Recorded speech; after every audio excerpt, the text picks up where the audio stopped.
गरीब वड़ा पाव वाली लड़की। निजामपुर नाम के गांव में गायत्री नाम की एक छोटी सी लड़की अपनी बूढ़ी दादी और 1 महीने के छोटे से भाई के साथ रहती थी। कुछ ही दिन पहले गायत्री के माँ बाप एक रोड एक्सीडेंट में मर गए थे। तब से गायत्री और उसके छोटे भाई का ख्याल उसकी दादी ही रख रही थी। लेकिन घर चलाने के लिए पैसे भी तो लगते हैं, इसलिए गायत्री की दादी वड़ा पाव बनाकर बाजार में बैठकर बेचती थी और 2 पैसे कमाकर अपने दोनों पोता पोती के पेट भरती थी। गायत्री घर पर ही रहकर अपने छोटे भाई का ख्याल रखती थी। गायत्री बेटा, तुम स्कूल क्यों नहीं जा रही हो? वैसे भी मैं वड़ा पाव बेचने के लिए शाम को जाती हूँ ना। तुम्हारे स्कूल से लौटने तक मैं छोटे भाई का ख्याल रख लूंगी। ऐसे तो आप काफी थक जाएंगे दादाजी। पहले ही आपकी तबीयत खराब रहती है और छोटू बहुत सताता है। ऐसे कितना कहने पर भी दादी अपनी बात को गायत्री से मनवाकर उसे स्कूल भेज देती है। स्कूल जाकर गायत्री बहुत अच्छे से पढ़ रही थी, लेकिन उसकी हालत दूसरे बच्चों से काफी खराब रहती थी। इसीलिए टीचर, बेटा गायत्री, क्या मैं तुमसे कुछ देर बात कर सकती हूँ? जरूर टीचर जी, पूछिए, आपको जो पूछना है।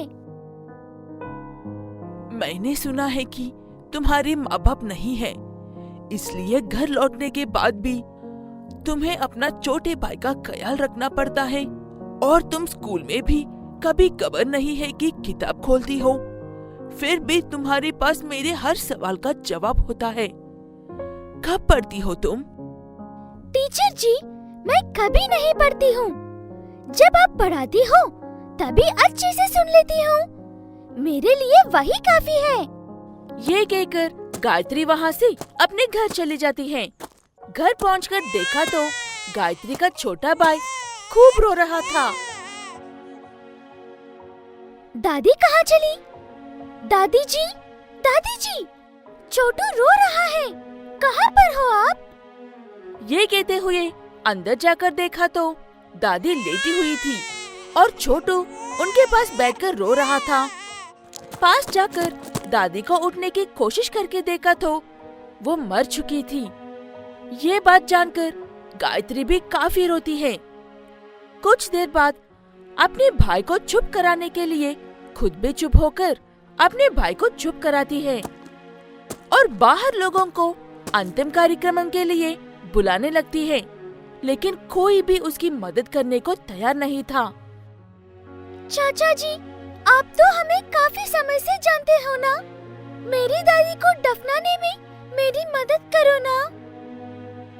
माफ करना बेटा, लेकिन मेरे घर में छोटे बच्चे हैं। मैं इसी जगह पर नहीं आ सकता हूँ। गायत्री के हाथ में पहले से ही उसका छोटा भाई होने के बावजूद लोग उसे ऐसी बातें करके मना कर रहे थे। निराश होकर गायत्री अपने भाई को लेकर घर लौटकर आती है और खुद ही बड़ी मेहनत से गड्ढा खोदकर अपने दादी को घर के पीछे ही दफना देती है। उस दिन के बाद से गायत्री की मुश्किलें और भी बढ़ जाती हैं।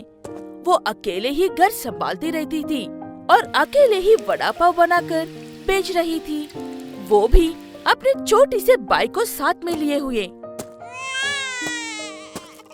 वड़ा पाव ले लो साहब जी, वड़ा पाव ले लो माँ जी, वड़ा पाव, ताज़ा ताज़ा गर्मा गर्म वड़ा पाव। ऐसे ही अपने रोते हुए भाई को समझाते हुए वड़ा पाव पुकारते हुए बस स्टॉप में, बाजार और गलियों में घूम रही थी। एक दिन ऐसे ही वड़ा पाव बेचते हुए गलियों में घूमते हुए गायत्री उसके स्कूल के पास जाती है और उसे ऐसे वड़ा पाव बेचते हुए उसकी टीचर देख लेती है और भागकर उसके पास आकर, ये क्या कर रही हो बेटा गायत्री? क्या इसीलिए तुम स्कूल नहीं आ रही हो? ऐसी बात नहीं है टीचर जी, मेरी दादी जी का देहांत हो गया है। ये कहते हुए गायत्री टीचर को सारी बात बता देती है। सब सुनने के बाद टीचर, मैंने भी कुछ दिन पहले ही अपने पति को खोया है। अब इस दुनिया में मेरा भी कोई नहीं है। लेकिन तुम्हारे साथ जो हो रहा है वो बहुत बुरा हो रहा है। अगर तुम्हें कोई दिक्कत ना हो तो तुम मेरे साथ रह सकती हो। मैं तुम दोनों को अपने बच्चों की तरह संभाल लूंगी। ये सुनकर गायत्री खुश हो जाती है और टीचर के साथ उनके घर चले जाती है। टीचर दोनों का बहुत अच्छे ख्याल रखती है और दोनों साथ मिलकर स्कूल जाते हैं। बच्चा हमेशा टीचर के साथ ही रहता था। ऐसे गायत्री और टीचर को एक परिवार मिल गया था और उस छोटे से बच्चे को एक माँ मिल गई थी। सब अच्छे से रहने लगते हैं। कुंतीपुर नाम के गांव में वर्षा नाम की एक खूबसूरत लड़की रहती थी।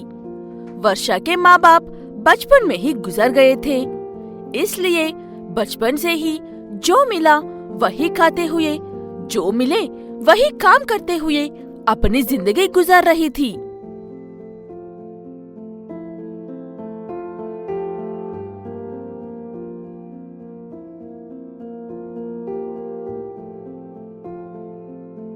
क्या बात है वर्षा, आज देर से आई हो? ठीक है, लो, तुम्हें भूखी लगी है ना? पहले जाकर कुछ खा लो। उसके बाद मेरी गाड़ी अच्छे से साफ कर दो। मैं थोड़ी देर में आता हूँ। ये कहते हुए वो व्यक्ति वर्षा के हाथ में रोटी का टुकड़ा रखकर वहाँ से चला जाता है। भूखी वर्षा जल्दी जल्दी उस रोटी को खाकर जैसे उसने बात दी थी वैसे ही गाड़ी को अच्छे से साफ करके पोंछ कर रखती है।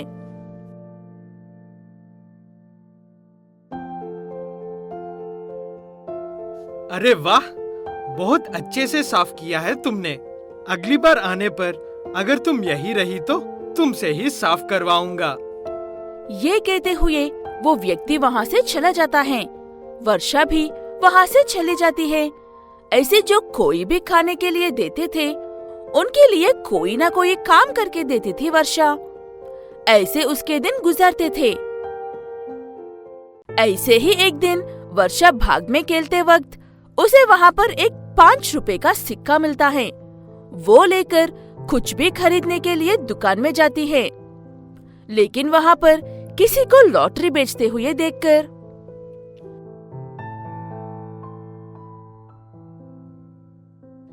इन 5 रुपयों से वैसे भी मेरा पेट नहीं भरने वाला है, इसलिए लॉटरी ही खरीद लेती हूँ। किस्मत अच्छी हुई तो ढेर सारे पैसे आएंगे। ये सोचते हुए वो 5 रुपए वाले टिकट खरीदकर घर जाती है वर्षा।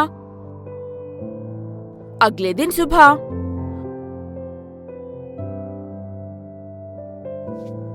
ओए वर्षा, क्या तुमने कल कोई लॉटरी खरीदी थी? वहाँ पर जीतने वालों का नाम बता रहे हैं, जाओ। वहाँ पर जाकर देखा तो उसकी 5 रुपए की लॉटरी में से उसे 1000 रुपए की लॉटरी लगती है। वो लेकर काफी खुश हो जाती है वर्षा।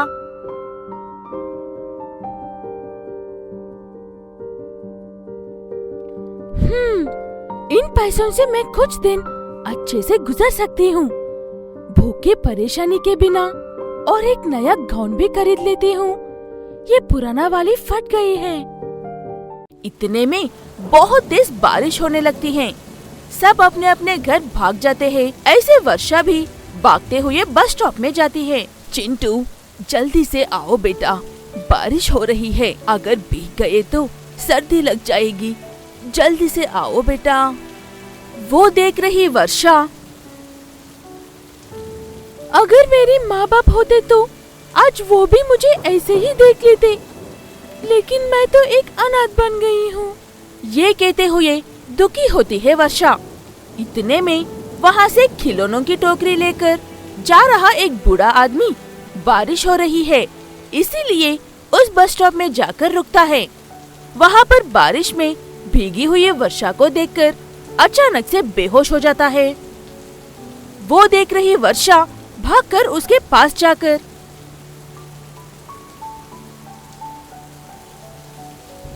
अयो दादाजी, उठिए, कहीं आपको चोट तो नहीं लगी है ना? ये कहते हुए पास में खड़े लोगों की मदद से उन्हें हॉस्पिटल में ले जाती है वर्षा। वहाँ पर डॉक्टर्स ट्रीटमेंट शुरू करने से पहले बिल देने के लिए कहते हैं, लेकिन वर्षा के पास उतने पैसे नहीं थे, इसीलिए मेरे पास पैसे नहीं है डॉक्टर साहब, आप तो मेरी परिस्थिति के बारे में जानते हो ना। मेरे पास सिर्फ ये 1000 रुपए है, पहले ये लेकर उन्हें हॉस्पिटल में भर्ती कर लो। ठीक है वर्षा, लेकिन ये पैसे काफी नहीं है, तुम्हें और पैसे लेकर आने होंगे।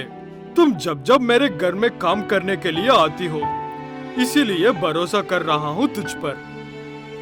ये कहकर ज्वाइन कर लेते हैं डॉक्टर। क्या करूँ, कुछ समझ में नहीं आता वर्षा को। तभी एक छोटा बच्चा वहाँ पर आकर उन खिलौनों में से एक लेकर, दीदी ये खिलौना कितने का है? ये मुझे बहुत पसंद आया है। वो देख रही वर्षा, डॉक्टर साहब मैं बाकी के पैसे दे दूंगी, अब दादाजी का इलाज शुरू कर दो, अभी आ जाऊंगी।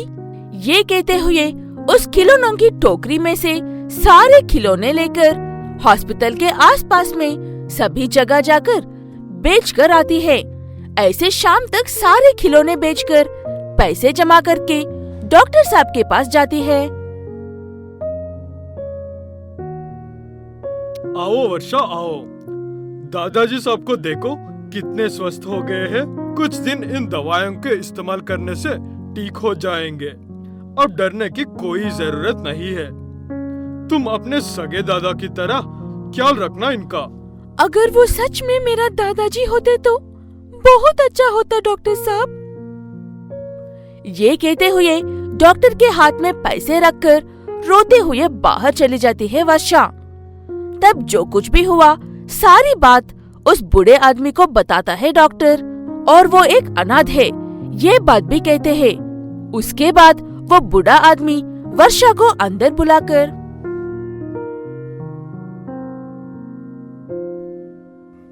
मेरे लिए तुमने इतनी मुसीबत उठाई है बेटा। मैं तुम्हें उस बारिश में भीगते वक्त ही देखकर तुम्हें अपने साथ ले जाने की इरादा किया था, लेकिन इतने में ही ये सब हो गया। तुम्हारा बहुत बहुत शुक्रिया है बेटा।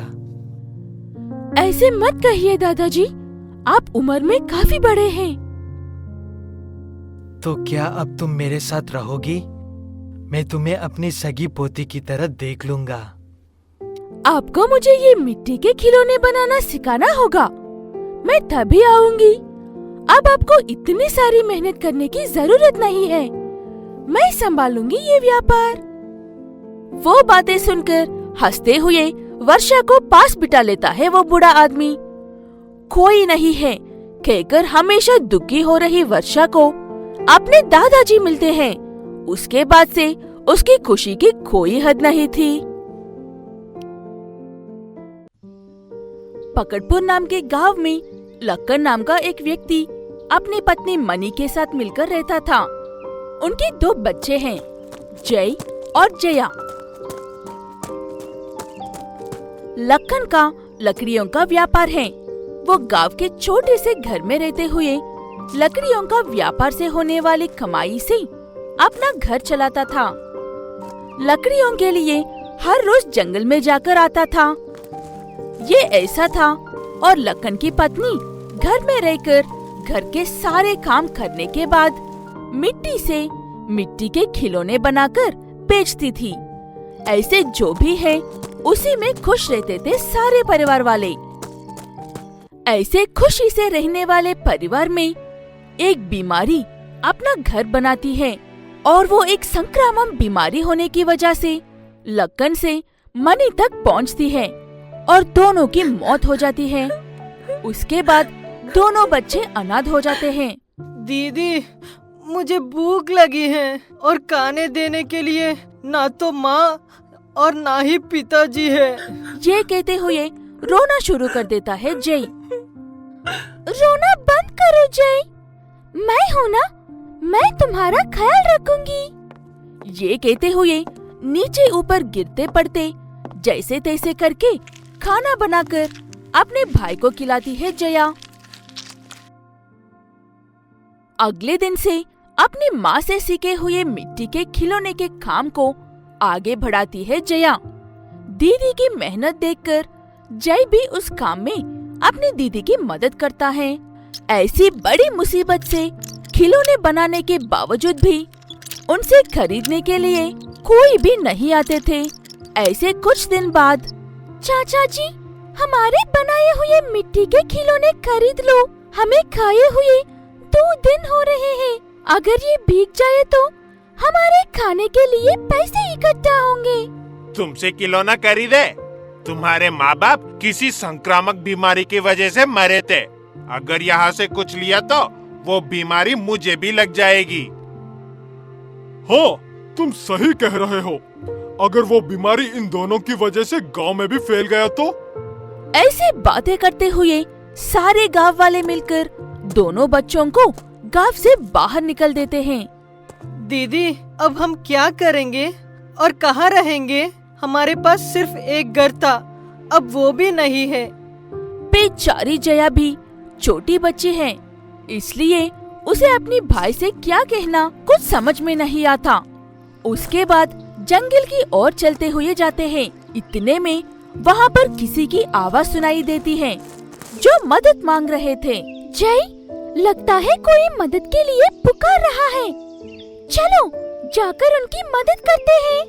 ये कहते हुए दोनों भागते हुए जाकर देखते हैं वहाँ पर एक बूढ़ा आदमी अपने लकड़ियों के साथ घिरा हुआ था। अयो दादाजी, आपको चोट तो नहीं लगी है ना? रुकिए, हम आपकी मदद करते हैं। ये कहते हुए उन्हें ऊपर उठाकर जैसे तैसे करके दोनों भाई बहन उन लकड़ियों को उठाकर उस बूढ़े आदमी को घर तक लेकर जाते हैं। यही मेरा घर है बच्चों, लकड़ियाँ यहाँ पर रख दो। तुम दोनों बहुत अच्छे बच्चे हो, लेकिन इस जंगल में क्या कर रहे हो? रास्ता खो गए हो क्या? तुम्हारे माँ बाप कहाँ पर है? हमारे कोई माँ बाप नहीं है, हम अनाथ हैं। हमारे पास एक घर था, वो भी गांव वालों ने छीनकर गांव से निकल दिया हमें। ये कहते हुए सारी बात बताती है जया। वो बातें सुनने के बाद, तुम्हें कहीं पर भी जाने की जरूरत नहीं है बच्चों, तुम यहाँ पर रह सकते हो। मैं तुम्हारा ख्याल रखूंगा। पहले ये फल खा लो, काफी भूख लग रहे हो। ये कहते हुए उनके हाथों में फल रखते ही वो दोनों जल्दी जल्दी खा लेते हैं। वो देखकर उन पर तारस आता है उस बूढ़े आदमी को। ऐसे वो दिन गुजर जाता है।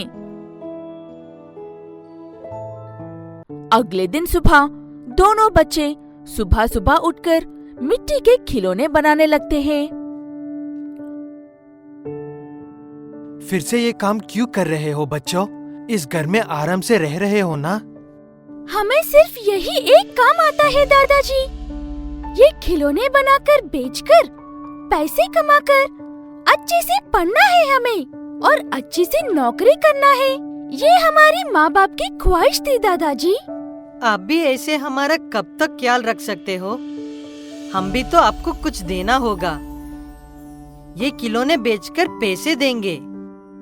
वो बातें सुनकर बच्चों की अच्छाई को समझकर माँ बाप के प्रति उनके प्यार को महसूस करता है वो बूढ़ा आदमी।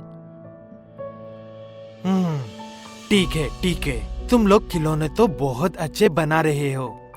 तुम्हारी पसंद का एक अच्छा घर बनाओ और वहाँ पर काम करने के लिए कुछ नौकर, ट्यूशन के लिए टीचर्स, तुम्हें जो कुछ भी आता है सब बना दो। बस सुंदर लगना चाहिए, ठीक है ना?